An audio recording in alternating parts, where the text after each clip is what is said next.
Ladies and gentlemen, I'm back again and I appreciate you all for clicking on this video. Do you remember Marjor, the lady from Zimbabwe? Marjor said that she and some other Zimbabweans were hitting the streets to protest for better governance, and people like Jacinta even gave their support, even though Jacinta was precise. Jacinta is so intelligent. She was focused on Beck and Pillow, because when it seems like the entire continent was against South Africans, it was only Beck and Pillow and a few others. I wouldn't say I'm among, because for me, I don't see what I'm doing to be anything but standing on nothing but the truth. Beck and Pillow, Henry Talks, AC, Mr. Manager, one other lady from Cameroon.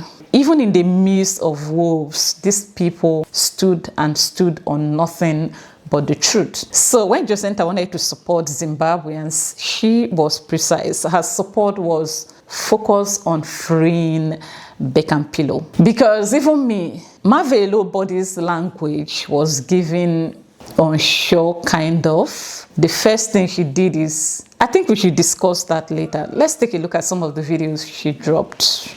The ZANU PF has been contacting me left, right and center, telling me that they are going to murder me.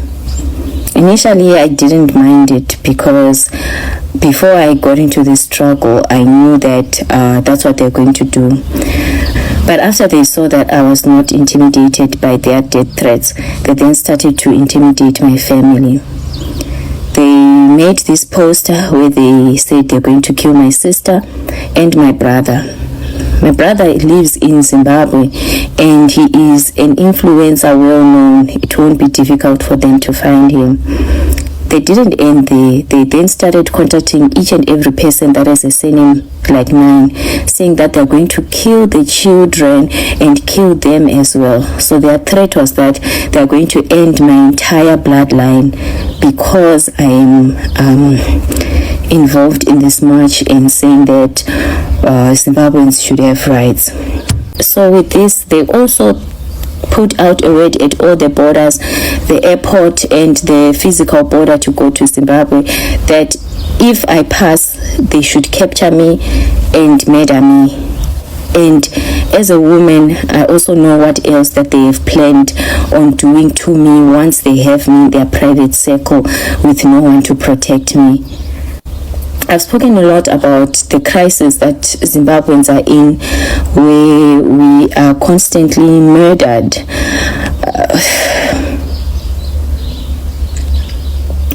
The thing about their murder threats is that they have killed so many Zimbabweans in the past. If you see them calling you, saying that they are going to murder children, pregnant women, the entire family, they mean it. They have killed over 30,000 people in the past at one go, and after that they continued killing more and more people, more and more Zimbabweans. Zimbabwe never had a war after they defeated Smith or whatever they were doing there, which ruined the country, but they have since been killing, and it's no one else other than actual Zimbabwean citizens. So that's what they do.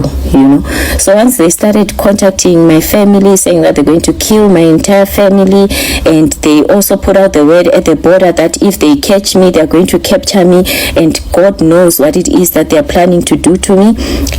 All I can say is, Zimbabweans, you heard my message. You know what it is that you are going through. You know what it is that's happening on the ground. You know all the struggles we've been through. You know everything.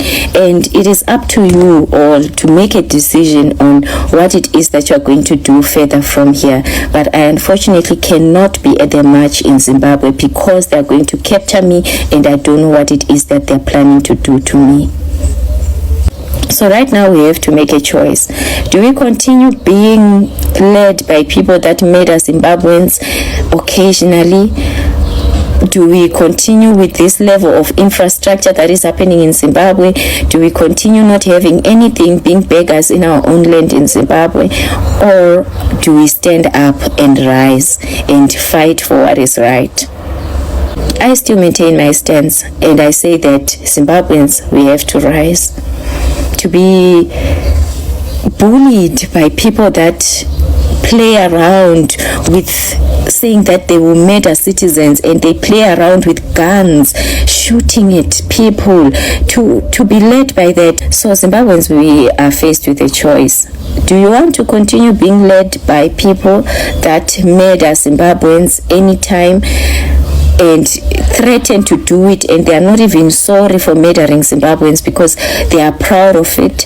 Or do we rise up so that we can build our country, so that we can develop our nation, so that lives can be better, so that children can be educated, so that infrastructure can be improved, so that jobs can be created? That's the choice that we are faced with, and I maintain my stance. We have to rise up and stand. But as someone who's in the face of it and everything that they have done so far, I unfortunately can't be on the ground in Zimbabwe.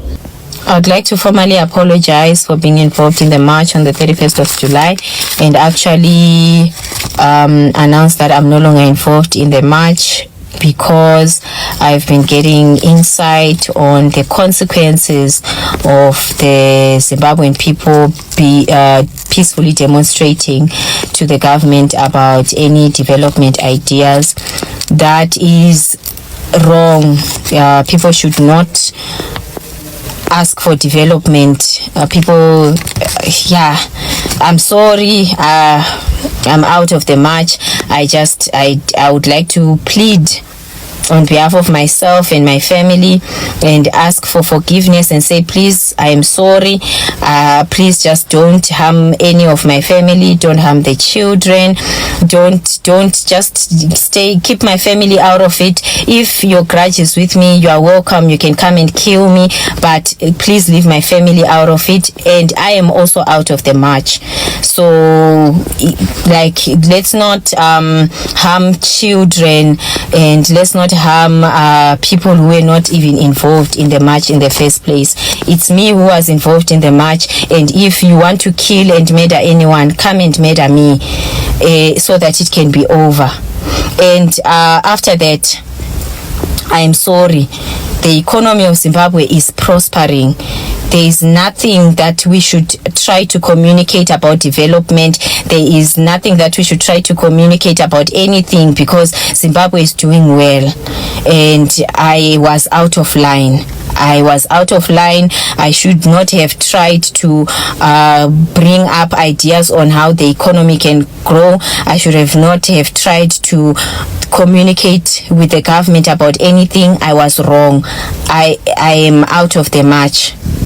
I'm not here to judge her at all, because at some point in life I have done what she did. I have lied on this channel here, because Nigerians were threatening me because I displayed the secondary schools in Ghana. My fellow Nigerians threatened. So out of fear of the unknown, I lied that my mother and my siblings have disowned me, just so that they will be safe, because they are in my village in Nigeria. I am in Ghana, so I knew that I'm safe to an extent, but I wasn't sure about my family in Nigeria. So I came up with a lie. I came out here and announced to people that I have been disowned. It was just a way of me distracting the haters so they can back off. A lot of Ghanaians checked up on me via phone calls, via DMs on Instagram, Facebook, WhatsApp, that were really concerned about it. One of them wanted to give me his mother in exchange to replace mine. One of our sisters even went as far as sending me money, even though I told each and everyone that reached out to me that I lied. I lied because I wanted to protect my family. Yeah, so you see why I cannot judge Marvelu, but from her body language, from the onset, I could tell that there was fear on her face, and there was this inconsistency. Her body language wasn't giving, there was no confidence. There was this inconsistency in her videos. It became more like she was creating content than being an activist for change, for the good of our people. But who am I to judge her? So if this is what is going on in Zimbabwe, then I want to call on all my fellow Nigerians and say to you that you guys, I finally found a country that we are better than. If people had to go to this length to stop a citizen from protesting, we finally found a country we are better than. We are more democratic than. A round of applause to Nigeria, because in Nigeria, I can decide to write to the police and hit the streets. I can do it. And if you're wondering, why are you not protesting then to fix your country? The answer to that is, I think what is wrong with Nigeria is Nigerians. It has more to do with our attitude as Nigerians than our government. An average Nigerian is a very greedy person, very greedy and selfish, very corrupt. So what am I going to protest now? The schools in my village that they have refused to protest for a school that the government of my country have paid for. If you go to Abuja now, the Ministry of Education, Abuja, and check for the primary school, especially the abandoned one in my village, you will see that it's a building standing.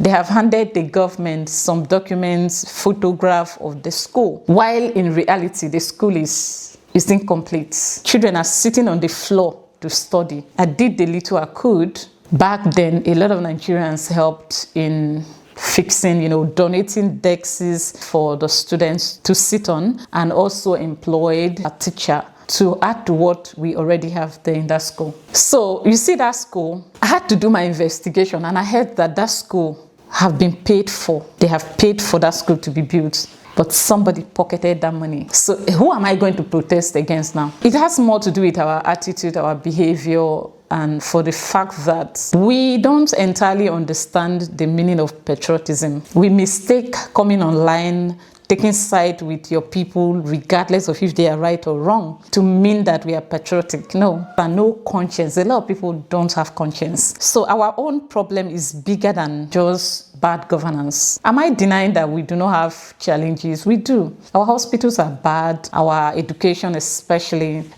the secondary and primary schools, are in terrible states. But if they release that money today and say, go and construct that school, my fellow Nigerians will pocket it. Because I remember when Buhari introduced free feeding for all the children in Nigeria. In some places, especially in my village, these kids were not eating. The government made provision for 1 egg per child. But what they got in that school is 1 egg will be divided into 10 parts for 10 kids. Where are the remaining 9? In the pocket of my fellow Nigerians. So our problem is big. Then I told my mother that I wanted to get those people arrested, and she threatened to deal with me if I dare, because they will say I want to destroy them. So I left it. So our problem is we Nigerians. And if you think I'm lying outside, why are you non-Nigerians complaining about our people in your country?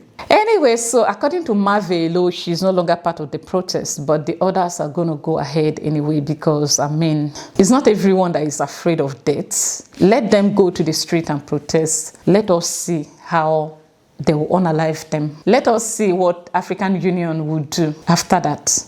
Anyway, I'm done with this video. As for Marjor, stay safe, just be safe, and please don't do that again. Next time you're not sure of something, don't do it, because your integrity would be at stake, and it is not a good thing. People will not take you serious, okay? People will no longer take you serious. If you cannot stand it, you cannot. Like me now, I cannot say I want to go and protest in Nigeria. No, bro. And if I ever say I want to do that, I will do it, even if my life goes down for it. Because some of us, our integrity, our reputation is more important to us than validation. But I wish you all the best, and I appreciate everyone that supported Marjor and us, the other Zimbabweans. And I want you to know that Zimbabweans still need our support, so please support them, okay? And thank you for watching this video, as I'll see you in my next one. Bye-bye.